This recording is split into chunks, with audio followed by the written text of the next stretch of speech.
नमस्कार, मी असंग दाणी. नमस्कार, मी यशवंत कानेटकर. नमस्कार मित्रांनो आणि मैत्रिणींनो.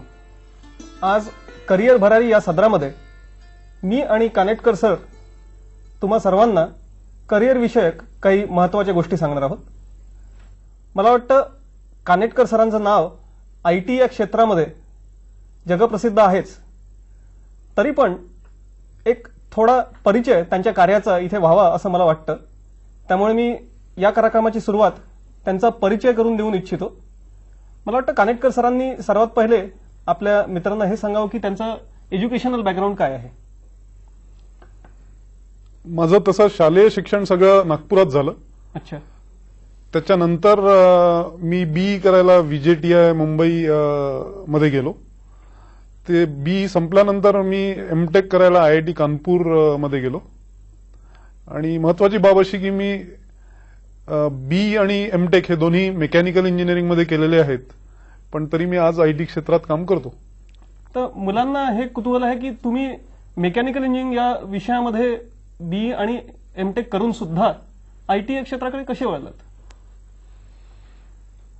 ते थोडंसं मला वाटतं ऍक्सिडेंट आहे असं मला इथे नमूद करावं असं वाटतं की MTech केल्यानंतर जेव्हा मी नागपूरला गेलो तेव्हा माझी इच्छा अशी होती की मी कुठली तरी एक मेकॅनिकल इंजिनिअरिंग इंडस्ट्री तिथे प्रस्थापित करावी. बरोबर. एक प्रेस टूल्स नावाचा एक विषय असतो. त्या प्रेस टूल्समध्ये जशा किल्ल्या वगैरे ज्या बनवतात ते प्रेस टूल्स वर बनवता येतात. तर एक VIP ची मोठी फॅक्टरी आहे नागपूरला. तर त्या VIPच्या फॅक्टरीमध्ये लॉक्स बनवण्याकरता प्रेस टूल्सचा वापर केला जातो. ते करण्याकरता मी खरं तर नागपूरला पोहोचलो. माझ्या 60 वर्गमित्र जे होते IIT कानपूरमध्ये त्याच्यापैकी 59 तर अमेरिकेला गेले. अच्छा. पण मी ठरवलं होतं की भारतातच राहून काहीतरी करून बघायचा प्रयत्न करूया. त्या उद्देशाने मी नागपूरला पोहोचलो.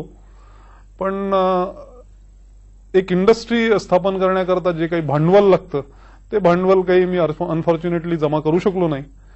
आणि माझ्याकडे जे काही थोडीशी पुंजी होती माझ्या स्टायपेंडमधनं उरलेली त्याच्यात फक्त IT क्षेत्रातच काहीतरी करण्याजोगं होतं. कारण शेवटी एक मेकॅनिकल इंजिनिअरिंग इंडस्ट्रीला लागणारं भांडवल आणि एक IT कंपनी चालू करण्याला लागणारं भांडवल यात बरीच तफावत होती. आणि एक 5,000 रुपयाच्या सुरुवातीने मी ती कंपनी स्थापन केली. आणि मग जे काही त्याच्यातनं मिळकत झाली ती त्याच्यातच इन्व्हेस्ट करत गेलो. असं करता करता हळूहळू. अच्छा. पण मला एक मुलांकडनं येणार आपण मी पुष्कळदा तुमच्याबरोबर जेव्हा सेमिनार करतो तेव्हा मी पाहिलंय की मुलांना एक मनात प्रश्न असतो की तुम्ही कम्प्युटर्स विषयी स्वतः शिक्षण केव्हा आणि कसं घेतलं? कम्प्युटरचं मेजॉरिटी शिक्षण तर मी म्हणेन की मी स्वतःच घेतलं. अच्छा. कारण आम्हाला कानपूरमध्ये असताना एक फक्त फोर्ट्रान 4 नावाचा एक विषय असा होता. त्याच्यात एक थोडंफार प्रोग्रामिंग करायचो आम्ही. आणि ते प्रोग्रामिंगही थोडंसं याच्याकरता म्हणेन मी की त्यावेळेसची जी टेक्नॉलॉजी अवेलेबल होती त्यात ते पंच कार्ड्स तयार करावे लागायचे. मग तो डेस्क सकाळी जाऊन सबमिट करून यायचा आणि त्याचा आउटपुट घ्यायला दुसऱ्या दिवशी जावं लागायचं. म्हणजे तुमचा प्रोग्राम चूक आहे हे तुम्हाला दुसऱ्या दिवशी कळायचं. त्याच्यामुळे एक प्रोग्राम तयार करायला साधारण 1 महिना लागून जायचा. त्याच्यामुळे फार काही प्रोग्रामिंग करता यायचं नाही. पण त्याच्यानंतर भारतात साधारण एक 87 साली सॅम पिट्रोडा आणि राजीव गांधी यांच्या साह्याने एक मोठी एक रेव्होल्युशन एक क्रांती ITची आली. त्याच्यात PC झाले मुख्य म्हणजे. आणि त्या PCsवर लोकांना पटपट गोष्टी करता यायला लागल्या. तर त्यावेळेस ते एक फार अट्रॅक्टिव्ह असं फील्ड होतं आणि त्यामुळे मी त्या क्षेत्रात गेलो आणि त्याच्यात काम करण्याचा प्रयत्न केला गेले 15-20 वर्ष. बरोबर. तर मग तुम्ही जेव्हा स्वतःचा पहिला कम्प्युटर विकत घेतला तो कोणता होता? आणि लोकांना अर्थातच कानेटकर सरांची ओळख ही लेटेस्ट सी या तुमच्या बेस्ट सेलर पुस्तकामुळे आहे. तर तुम्ही C प्रोग्रामिंगच सर्वात पहिले सुरू केलं की तुम्ही अर्थातच आत्ताच सांगितलं की फोर्ट्रान तुम्ही कॉलेजमध्ये शिकलात किंवा वापरलं. तर तुम्ही नागपूरला आल्यावर स्वतःची कंपनी सुरू केल्यावर C प्रोग्रामिंग मध्येच काम सुरू केलं? नाही, तसं काही झालं नाही. सुरुवातीला जो मी पहिला PC जो घेतला तो अतिशय लिमिटेड कॅपेबिलिटीचा आहे आजच्या कॉन्टेक्स्टमध्ये. तो असा की त्याची स्पीड आहे फक्त 4.77 मेगाहर्ट्झ. आता आजकाल आपण गिगाहर्ट्झ बद्दल बोलतो. आणि त्याच्यात फक्त 2 फ्लॉपी ड्राईव्ह होते आणि हार्ड डिस्क याचा शोध त्यावेळेस लागायचाच होता. त्याच्यामुळे अतिशय असा लिमिटेड कॅपेबिलिटीचा तो कम्प्युटर होता आणि त्याच्यावर सुरुवात केली मी. आणि त्या काळात बेसिक नावाची एक लँग्वेज होती. ती बेसिक लँग्वेज मी आधी शिकलो आणि मग मी लोकांना शिकवायचा प्रयत्न केला. तर तशी मी अच्छा. एक छोटीशी सुरुवात केली. आजही माझ्या ऑफिसमध्ये एका कोपऱ्यामध्ये एक मानाचं स्थान त्या कम्प्युटरला आहे, कारण त्याला बरीच इमोशनल अटॅचमेंट आहे माझी. त्याच्यामुळे त्याच्यानंतर 200-300 कम्प्युटर आपल्या कंपनीमध्ये विकत घेतले, पण त्याची जी इमोशनल अटॅचमेंट आहे ती बघता तो आम्ही त्याला मानाचं स्थान दिलंय. अच्छा, म्हणजे तो म्युझियम मधली एक वस्तू असं म्हणता येईल. बरं, मला हे दुसरं मला एक तुम्हाला विचारायचं होतं की तुमचं कल हा शिक्षक म्हणून एक बनण्याचा कल पहिलेपासून होता का तुम्ही? म्हणजे हा, मला असं आवडायचं की जे आपल्याला समजलंय ते लोकांना समजावं असं मला बरेचदा वाटायचं. त्याच्यामुळे माझ्या रक्तात शिक्षण होतं असं मला म्हणायला हरकत नाही, कारण माझ्या फॅमिलीचं बॅकग्राऊंड तसं शैक्षणिक क्षेत्रातलंच असल्यामुळे मला असं वाटलं की या क्षेत्रात. दुसरा एक प्रश्न जो मुलांकडनं मला नेहमी विचारला जातो, आज विशेष करून जेव्हा मुलं करिअर विषयी विचार करतात तेव्हा साधारणपणे लहान शहरातले मुलं मोठ्या शहरांमध्ये जातात. म्हणजे नागपूरचा मुलगा असेल तर तो बंगलोरला जातो, हैदराबादला जातो, नाशिकचा असेल तर पुण्याला जातो. तर तुम्ही मोठ्या शहरात जाऊन लहान शहराकडे परत कसे आलात, आणि तेव्हा तुम्हाला काही त्याच्यात धोका आहे आपल्या करिअरला असं वाटलं नाही का? नाही, माझं असं ठाम मत होतं की जर मी चांगला असेन तर मी कुठूनही चांगला असेन, आणि जर मी चांगला नसीनच तर मी बंगलोरला जाऊन काही चांगला होईन असं मला वाटत नाही. आणि मला असं सारखं वाटायचं की नागपुरात बसून आपल्याला काही जर करता आलं तर त्याचं कॉन्ट्रीब्युशन जास्त मानलं जाईल एका आयटी शहरामध्ये जाऊन काम करण्याच्या कम्पॅरिझनमध्ये. आणि नागपूरला व्यवसाय सुरू करणं मला जास्त संयुक्तिक होतं, कारण माझं शिक्षण नागपुरात झालं होतं. माझे सगळे नातेवाईक नागपुरात होते, तर रूट्स ज्याला आपण म्हणतो ते नागपुरात असल्यामुळे मला असं वाटलं की नागपुरातनं आपण जास्त कॉन्ट्रीब्यूट करू शकू, म्हणून मी नागपुरात व्यवसाय सुरू केला. आणि त्याच्यानंतर मग इंटरनेट वगैरे आल्यानंतर तर तुम्ही कुठे आहात याला महत्वच उरलं नाही. तुम्ही कुठेही असून कुठलंही काम करू शकता. बरोबर. तर त्या दृष्टीने मला वाटत नाही की नागपूरला सुरू करून काही डिसएडव्हान्टेज होता. म्हणून मी बरेचदा आजकाल लोकांनाही सांगतो की तुम्ही ज्या क्षेत्रात आहात, तुम्ही ज्या एरियात नाही, तुम्ही ज्या रिजनमधनं आहात, त्या रिजनमध्ये जाऊन जर तुम्ही काम केलं तर ते आज अगदी सहज शक्य आहे. बरोबर. मला वाटतं आपल्या मित्रांनी जे हे पाहतात आहे कार्यक्रम, त्यांनी हे लक्षात ठेवायला पाहिजे की नुसतं कोणत्या शहरात तुम्ही काम करता त्यांनी तुमच्या करिअरची दिशा ठरते असं नाही. उलट तुम्ही आपल्या शहरात जाऊन काम करून निश्चितच जास्त नाव मिळवू शकता, आणि कानेटकर सरांच्या उदाहरणात ते सिद्ध होतं असं मला वाटतं. ते म्हणतात ना फुटबॉलमध्ये की just having position is not enough, what you do with the ball position is what is important. अगदी बरोबर, अगदी बरोबर. तर तुम्ही कुठे आहात त्याच्यापेक्षा तुम्ही काय करत आहात या गोष्टीला नक्कीच जास्त महत्व आहे माझ्या दृष्टीने. बरोबर. आता मला वाटतं लेटेस्ट सी या पुस्तकाचं नाव तर आयटी क्षेत्रात जो काम करतो किंवा शिकतोय त्या एकाही मुलाने ऐकलं नाही असं नाहीये. भारतामध्ये आणि भारताच्या बाहेरही जे इंडियन्स आहेत, इंडियन्स नसलेले मुलं सुद्धा आहेत बरेचसे. पण त्याच्यानंतर तुम्ही काय केलं हे बहुतांश लोकांना माहीतच नाही. खरं तर मी एका लिहिण्याच्या क्षेत्रात सुद्धा अगदी अचानकपणेच आलो, कारण त्या काळात मी जेव्हा बेसिक लँग्वेज वर नोट्स मी एक विद्यार्थ्यांना ज्या द्यायचो त्या कुठल्या तरी एका पब्लिशरच्या हाती पडल्या दिल्लीच्या. अच्छा. आणि तो मला अप्रोच झाला आणि म्हणाले की याला पुस्तकामध्ये आपण कन्वर्ट करू शकतो का. तर मला वाटलं की ठीक आहे, म्हणजे मला माझा प्रिंटिंगचा खर्च वाचेल आणि एक रेडीमेड चांगलं एक पुस्तक विद्यार्थ्यांना देता येईल. तर ते पुस्तक लिहिलं मी आणि त्याला दिलं, आणि त्याच्यानंतर मी पूर्ण विसरून गेलो होतो की असं काही पुस्तक आपण दिलेलं आहे. 6 महिन्यानंतर एक दिल्लीहून एक लिफाफा आला आणि त्याच्यात 3 पुस्तकं होती. मी बघत होतो की हे कुठलं पुस्तक आहे, आणि मग बघितलं की ऑथर म्हणून माझंच नाव होतं. तर मी जे 6 महिन्यापूर्वी पुस्तक दिलं होतं ते छापून आलं होतं. आणि त्याच्यानंतर एक वर्षाचा काळ लोटला आणि त्याच्यानंतर मला एक दिवस एक लिफाफा आला, त्याच्यात चेक होता एक. अच्छा. आणि मी उघडून बघितलं, त्यात लिहिलं होतं की हे तुम्हाला रॉयल्टी म्हणून देण्यात येते या वर्षाची. आणि हे बघितल्यानंतर मला असं लक्षात आलं की पुस्तक लिहून पैसे सुद्धा मिळवतात लोक. अच्छा. आणि मग मी लेटेस्ट सी लिहिलं आणि ते बरंच अंशी सक्सेसफुल झालं. बऱ्याच देशांमध्ये ते आता विकल्या जातं. तिथल्या एडिशन्स आहेत, जसं की कोरियन एडिशन आहे, जॅपनीज एडिशन आहे, सिंगापूर एडिशन आहे. ते अमेरिकेतनं पब्लिश होतं, सिंगापूरमधनं पब्लिश होतं, युके मधनं पब्लिश होतं. बरोबर. आणि हे जेव्हा सक्सेसफुल झालं तेव्हा मला नॅचरली असं वाटलं की आपल्याला जे येतं ते जर आपण विद्यार्थ्यांसमोर चांगल्या शब्दात मांडू शकलो तर नक्कीच बऱ्याच लोकांचा फायदा होईल. म्हणून मग जशा जशा टेक्नॉलॉजीज येत गेल्या, C++ आलं, .NET आलं, जावा आलं, नंतर एम्बेडेड सिस्टम्स आलं, त्या विषयांवर जे मी शिकलो ते मी नेहमी लोकांपर्यंत पोहोचवण्याचा प्रयत्न केला, कारण तो शेवटी माझा व्यवसायही झाला होता. बरोबर. आणि मग मी अशी अनेक पुस्तकं लिहिली आणि पुस्तकांचं मीडियम बऱ्याच चांगल्या प्रमाणात लोकांनी ऍक्सेप्ट केलं असं मला वाटतं. बरोबर. आणि पुष्कळांना कदाचित माहित नसेल की तुम्ही नागपुरात स्वतः शिकवता सुद्धा, हा, म्हणजे मुलांना स्वतः मार्गदर्शनही करता. हा, आता जसं आता टेक्नॉलॉजी अवेलेबल झालेली आहे तर मी फक्त नागपूर पुरतं रेस्ट्रिक्ट करावं मला असं मला वाटत नाही. म्हणून मग आम्ही आमच्या कंपनीमध्ये एक व्हिडिओ कॉन्फरन्सिंग सिस्टम इन्स्टॉल केली आणि त्या व्हिडिओ कॉन्फरन्सिंग सिस्टमच्या थ्रू नागपूरमध्ये जेव्हा क्लास चालू असतो तेव्हाच तो औरंगाबादलाही चालू असतो, जळगावलाही चालू असतो, पुण्यातही चालू असतो, टोकियोतही चालू असतो. तर यांनी आपला रीच वाढवण्याचा एक साधारण प्रयत्न केलेला आहे. कारण शेवटी नागपूरला किती विद्यार्थी येऊ शकतील माझ्याकडनं शिकण्याला, त्याला एक लिमिट आहे शेवटी. बरोबर. म्हणून जर ते येऊ शकत नाही तर मी त्यांच्यापर्यंत पोहोचलं पाहिजे. तर हा एक आम्ही एक नवीन प्रयोग केला आणि तो बऱ्याच अंशी सक्सेसफुल झाला असं मला वाटतं. दुसरा एक महत्वाचा प्रयोग म्हणजे एक क्वेस्ट नावाचा एक मीडियम काढलाय. त्या क्वेस्ट मीडियममध्ये असं स्टुडिओमध्ये 16 वेगवेगळ्या विषयांवर लेक्चर्स आम्ही रेकॉर्ड केलेले, एक 60 लेक्चरचे असे, प्रत्येक कोर्समध्ये 60 लेक्चर 30-30 मिनिटाचे. आणि ते लेक्चर्स जे आहेत ते पीसीवर तुम्हाला इन्स्टॉल करता येतात. तर त्याचा मुख्य फायदा हा की एखादं लहान गाव असेल, त्या लहान गावात समजा कोणाला चांगली गोष्ट शिकायची असेल तर त्याला ऍक्सेसिबिलिटी हा एक मोठा प्रश्न होऊन बसतो की मला चांगला शिक्षक कसा मिळेल. बरोबर. आणि दरवेळेस काही त्याला चांगल्या शिक्षकाकडे जाता येत नाही. त्याच्यामुळे हे जर मीडियम आपण तयार केलं तर आपल्याला सगळ्या गावांमध्ये पोहोचता येईल असं मला वाटलं. त्याच्यामुळे क्वेस्ट हे मीडियम तयार केलं आणि हे 16 विषय त्याच्यात रेकॉर्ड केले आणि ते आता वेगवेगळ्या देशांमध्ये वापरल्या जातं. कुठे कुठे भाषेचा प्रॉब्लेम येतोय, जसं जर्मनीमध्ये समजा गेलं ते तर जर्मन माणसाला नाही कळत पटकन. बरोबर. पण त्याच्यात रिपीटेबिलिटी असल्यामुळे तो सारखं सारखं प्ले करून ते समजून घ्यायचा प्रयत्न करतो. परत त्याला एक असोसिएटेड प्रिंटेड मटेरियलही असतं ज्याच्या थ्रू तो अजून जास्त काही त्याच्यात शिकू शकतो. अच्छा.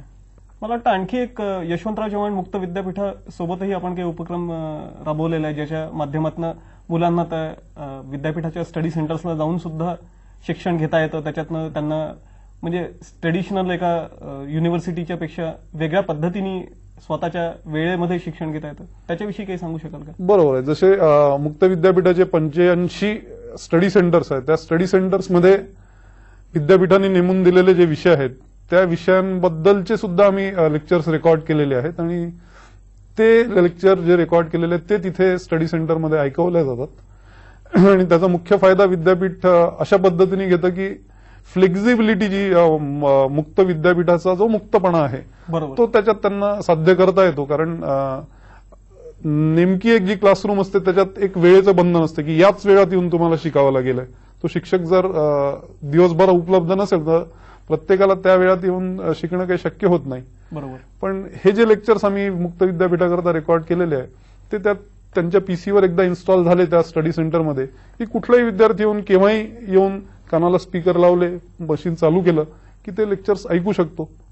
काही समजलं नाही ते सारखं सारखं प्ले करून ऐकू शकतो. जर त्याला काही डाऊट असेल तर तिथल्या जो शिक्षक असेल लोकल स्टडी सेंटर मधला त्याच्याकडनं तो डाऊट सॉल्व्ह करून घेऊ शकतो. किंवा एक फोरम केलेला आहे आम्ही मुक्त विद्यापीठाकरता ज्याच्यात पार्टिसिपेशन जे असतं की समजा 4 विद्यार्थी वेगवेगळ्या गावाचे आहे पण ते सुद्धा एक दुसऱ्याला मदत करू शकतात. त्या फोरमवर स्वतःचे प्रश्न ठेवू शकतात. आपण जो प्रश्न ठेवला तो दुसरा कोणी उत्तर देऊ शकतो. बरोबर.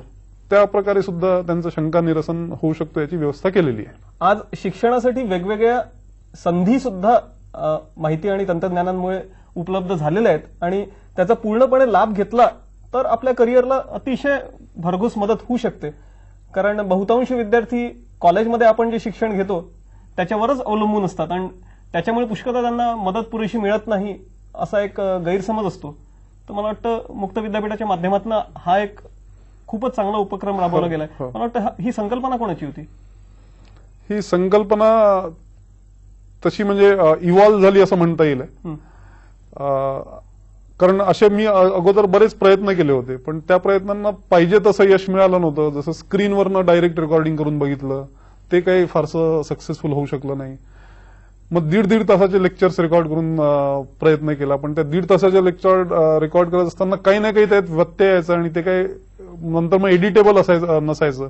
पण जशी टेक्नॉलॉजी वाढली, इम्प्रूव्ह झाली तर हे सगळे प्रकार करता यायला लागले आणि मग माननीय कुलगुरू जे आहेत त्यांना आम्ही एकदा प्रपोजल दिलं की असं आपण करू शकतो, हे टेक्नॉलॉजिकली पॉसिबल आहे. आणि त्यांनी तो मग विषय उचलून धरला. अच्छा. तिवारी सर जे कम्प्युटर सायन्स डिपार्टमेंटचे हेड आहे तिथे, बरोबर, त्यांना सुद्धा ती संकल्पना आवडली आणि या दोघांचा प्रामुख्याने त्यात लीड होता आणि आम्ही फॅसिलिटेट करत होतो आणि बाकी मुक्त विद्यापीठाच्या लोकांच्या साह्याने हे सगळं उभं केलं.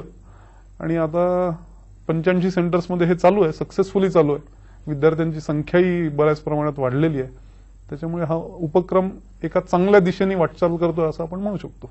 जेव्हा तुम्ही शिक्षण घेता तेव्हा पारंपरिक अभ्यासक्रमाकडे आणि अशा अपारंपरिक ठिकाणून जे मार्गदर्शन मिळतं त्याचं काय मिक्सचर असलं पाहिजे आणि त्याचं तुमच्या करिअरच्या दृष्टीने त्याचं काय योगदान राहू शकतं? पारंपरिक शिक्षण जे असतं हे तसं बरंच साचेबद्ध होऊन जातं, पण मुक्त विद्यापीठाच्या संदर्भात जेव्हा आपण करतो तेव्हा बरीच फ्लेक्झिबिलिटी असते. अच्छा. ती फ्लेक्झिबिलिटीचा बरोबर उपयोग करून घेणं हे विद्यापीठांनी जरी फॅसिलिटेट केलेलं असलं तरी ते विद्यार्थ्यांनी आत्मसात करून त्याच्यातनं स्वतःचा फायदा करून घेणं फार महत्वाचं आहे.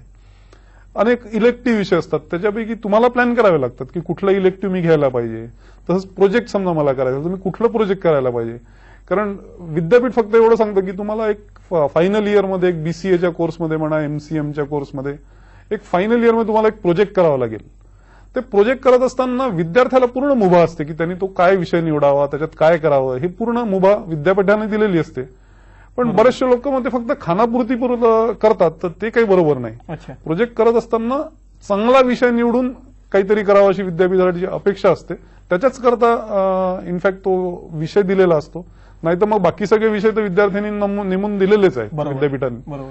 पण इथे जो चान्स मिळालेला असतो विद्यार्थ्याला की स्वतःच काहीतरी करून दाखवावं, तो चान्स घेऊन काहीतरी चांगलं करायचा प्रयत्न करावा असं मला वाटतं. अच्छा. सर्वप्रथम मला वाटतं आणखी एक गोष्ट जी थोडीशी राहिलेली आहे, मी माझी थोडी ओळख करून देतो. मी कानेटकर सरांचा आता परिचय करून दिला. माझं नाव असंग दाणी, मी आधी सांगितल्याप्रमाणे. माझं शिक्षण मी बीई इलेक्ट्रॉनिक्समध्ये गेलंय Visvesvaraya regional college of engineering नागपूरमधनं, आणि त्याच्यानंतर बंगलोरच्या इंडियन इन्स्टिट्यूट ऑफ सायन्स मधनं मी कम्प्युटर सायन्समध्ये मास्टर्स केलं. त्याच्यानंतरचा माझा प्रवास, मी वेगवेगळ्या कंपन्यांसाठी काम केलं भारतात आणि भारताबाहेरही. मायक्रोसॉफ्ट, सोल्युशनसॉफ्ट, त्याच्यानंतर ब्रोकेड कम्युनिकेशन. माझं जे क्षेत्र होतं ते सिस्टीम सॉफ्टवेअरचं क्षेत्र होतं. त्यामुळे आयटी या क्षेत्राविषयी मला पहिल्यापासून आत्मीयता जी होती, त्याच्यात मला वेगवेगळ्या गोष्टी करायचं सुदैवाने चान्स मिळाला. आणि मीही मूळचा नागपूरचा असल्यामुळे नंतर 4 वर्षापूर्वी जेव्हा मी नागपूरला परत आलो तेव्हा माझी आणि कानेटकर सरांची भेट झाली. तेव्हा आम्ही सोबत काहीतरी करायचं ठरवलं.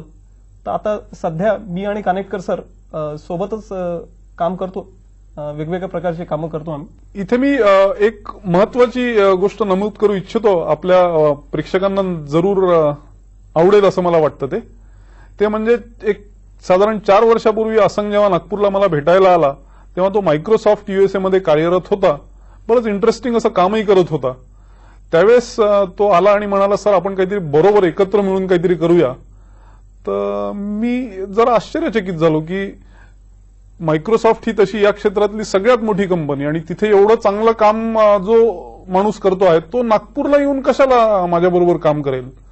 तर मी असंगला विचारलं की असंग तुला असं का बरं करायचं आहे. तर असंगनी मला तेव्हा उत्तर दिलं की सर मी मायक्रोसॉफ्टमध्ये इंटरेस्टिंग काम नक्की करतोय पण ते चॅलेंजिंग नाही आहे. तेव्हा मी त्याला सांगितलं की तुला चॅलेंजेस जर हवे असतील तर जरूर नागपुरात ये, कारण नागपुरात अनेक चॅलेंजेस आहेत. कार पार्क करायची असली तरी चॅलेंज आहे, मीटर इलेक्ट्रिसिटी घ्यायचं असेल तरी चॅलेंज आहे, नळ आला नाही तरी चॅलेंज आहे, अनेक चॅलेंजेस आहेत. त्याच्यामुळे तुला जर चॅलेंजेसची खरोखर इच्छा असेल फेस करण्याची तर तू जरूर नागपूरला ये. आयटीचेही चॅलेंजेस आपण एकत्र मिळून सोडवायचा प्रयत्न करूया. त्या दृष्टीने असंग आला आणि जसा गेला होता तसाच आला. 2 सुटकेसेस घेऊन भारतातनं गेला होता. 2 सुटकेसेस, 1 बायको आणि 2 मुली एवढं घेऊन परत आला. आणि आल्यानंतर तिकडचे दोर कापून आला हे मुख्य. नाहीतर असे बरेचसे सीझनल एंटरप्रिनर ज्याला आम्ही म्हणतो ते असतात की जे सुट्टीत येतात तेव्हा भारतात खूप एंटरप्रिनरशिपच्या गप्पा करतात, काहीतरी आपण करूया असं बरंच सांगतात, पण परत गेलं की त्याचा सगळा विसर पडतो. असं काही असंगनी केलं नाही. तो आला, तो नेहमी करता आला आणि आल्यानंतर नागपुरात राहून एका छोट्या गावात राहून आपण काय आयटीचं करू शकतो याच्याबद्दल प्रयत्नाला लागला.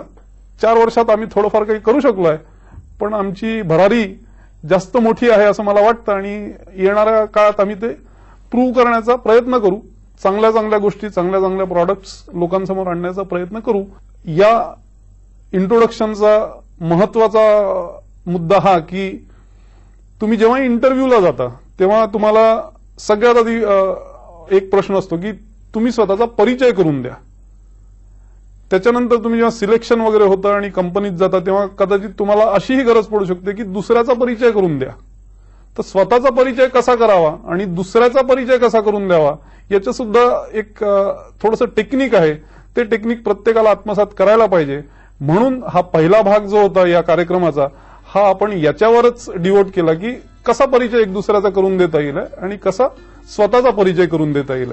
त्या दृष्टीने मला वाटतं हे प्रेक्षकांना उपयोगी पडेल, विद्यार्थ्यांना एस्पेशली हे उपयोगी पडेल असं मी समजतो. आणि हा भाग आपण इथेच संपवू. नमस्कार. नमस्कार.